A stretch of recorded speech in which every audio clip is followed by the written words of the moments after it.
Bienvenue sur l'Argus. 2023 est une année très importante pour Mini qui dévoile sa toute nouvelle génération de Mini. Alors cette nouvelle génération, c'est la quatrième depuis le rachat par BMW. Elle s'appelle désormais Cooper et elle sera disponible aussi bien en motorisation thermique qu'électrique. Allez, venez avec moi, on va la découvrir ensemble. Alors cette nouvelle Mini est reconnaissable au premier coup d'œil. Elle conserve vraiment l'ADN qui fait le succès de ce modèle depuis son lancement au début des années 2000. Cette nouvelle génération se démarque par quelques retouches esthétiques au niveau de la calandre, de la signature lumineuse des phares. On note aussi le porte-à-faux avant qui est plus court qu'avant, des montants de pare-brise qui sont plus inclinés ou encore la présence de poignées de porte affleurantes. L'arrière évolue aussi en profondeur, on le voit notamment au niveau de ces phares qui sont plus angulés que sur la génération précédente, même s'ils conservent leur même signature lumineuse avec ce drapeau Union Jack.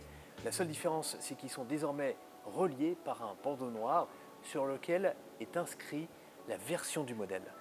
Cette nouvelle Mini sera disponible dans un premier temps en version à 3 portes. C'est d'ailleurs le modèle que vous découvrez aujourd'hui. Cette version 3 portes a gagné 4 cm pour atteindre désormais 3,86 m de long. Les versions 5 portes et cabriolet seront lancées un peu plus tard. Sous le capot, cette nouvelle Mini conserve 2 blocs thermiques essence, donc on ne connaît pas encore les spécificités. On sait juste qu'il y aura 2 versions, donc une Cooper C et une Cooper S plus sportive. Il y aura également 2 versions électriques, une Cooper E de 184 chevaux qui annonce une autonomie de l'ordre de 300 km et une Cooper SE, donc c'est ce modèle, c'est la version électrique sportive qui elle développe 218 chevaux et aura une autonomie de l'ordre de 400 km. La particularité de ces versions électriques, c'est qu'elles reposent sur une plateforme spécifique conçue avec Great Wall. Elles ne sont d'ailleurs pas fabriquées à Oxford comme les versions thermiques, mais sur le sol chinois. Bienvenue dans la nouvelle Mini. Alors une nouvelle Mini qui évolue profondément à l'intérieur. On le voit déjà avec cette nouvelle dalle tactile qui a un format rond. Ça c'est nouveau chez Mini, c'est plutôt sympa. L'écran OLED est très joli, donc c'est un écran haute définition. Et surtout, il permet vraiment de personnaliser l'affichage comme on veut. On peut avoir par exemple comme là des compteurs un peu l'ancienne. On peut aussi afficher le GPS. On peut même afficher des photos de famille et on pourra même jouer à des jeux. Alors hormis cet écran, on le voit, donc il n'y a plus de compteur, donc on a juste un affichage tête haute. Et surtout, on a gagné pas mal de place pour des rangements au centre. Il y a beaucoup de rangements. Ça, c'est grâce à l'implantation du levier de vitesse qui a désormais migré au niveau de la console centrale. Sinon, au niveau qualité, pour masquer un peu tous les plastiques qui pourraient être durs et qui avaient notamment sur l'ancienne génération, Mini vraiment a mis énormément de matériaux en tissu. On voit, on l'a sur toute la planche de bord. Alors on pourra avoir différentes couleurs et différents motifs, mais ça c'est vraiment quelque chose de nouveau. Il y a même sur les contreportes. Il y a aussi un travail qui a été fait sur l'ambiance lumineuse. On peut même avoir un affichage, des petites projections directement sur la planche de bord. Ça c'est vraiment nouveau chez Mini.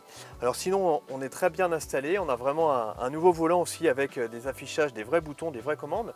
Donc ça c'est plutôt sympa. Par contre on a un petit accoudoir, donc on n'a plus de vrai accoudoir, mais on a quand même un petit rangement juste au milieu entre les passagers. Et maintenant ce que je vous propose c'est d'aller voir derrière, parce que c'est vrai que jusqu'à présent une Mini c'était pas vraiment fait pour monter derrière. Alors à l'arrière, forcément, cette Mini 3 portes n'est pas la reine de l'habitabilité, mais on est quand même plutôt bien installé. C'est quand même pour du dépannage, c'est plutôt pas mal. Ça, c'est peut-être parce que la voiture est un peu plus grande, donc on a peut-être un peu plus de place. On a un dossier à l'avant qui est creusé, qui permet vraiment de ne pas trop taper dans le siège, mais ça reste quand même des places réservées pour les enfants. Et quant au coffre, alors on ne connaît pas encore le volume de chargement. Il est 211 litres en version 3 portes sur l'ancienne génération, mais à voir la capacité. Il n'y a guère mieux sur cette nouvelle génération. Il faudra attendre l'arrivée de la version 5 portes pour voir s'il y a de mieux sur ce point-là. Voilà pour cette découverte de la nouvelle génération de Mini Cooper, qui sera lancée dans sa version 3 portes au premier trimestre 2024. Pour les versions 5 portes et cabriolet, il faudra attendre d'ici la fin de l'année 2024. Voilà, n'hésitez pas à nous dire dans les commentaires ce que vous en pensez. Et moi, je vous dis à très bientôt pour une nouvelle vidéo.